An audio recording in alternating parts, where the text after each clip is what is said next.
Dari ajang kualifikasi Piala Dunia 2026 zona Asia, timnas Indonesia sudah berada di Bahrain dan disambut pendukung yang sudah menunggu di bandara.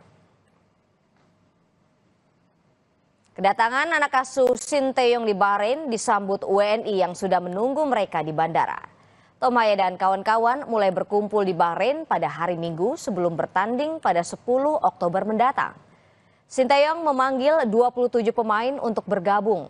Pemain yang bermain di Liga 1 sudah tiba, sementara pemain abroad akan langsung ke Bahrain dengan jadwal kedatangan hari Minggu dan hari Senin.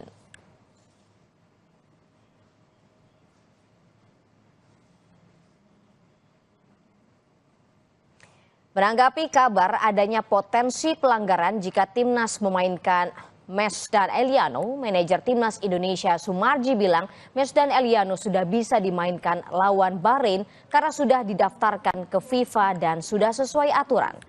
Jika ada media asing yang pertanyakan keabsahan memainkan Meshuhers dan Eliano, itu bagian dari saywar jelang lawan Indonesia.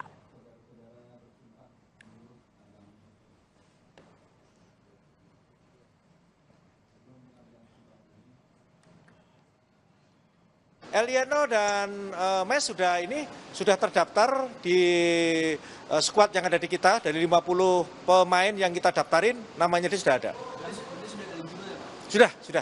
Kondisinya itu tidak menyalahi aturan dan itu benar-benar Mes dan Eliano kan memang benar-benar punya darah keturunan kita.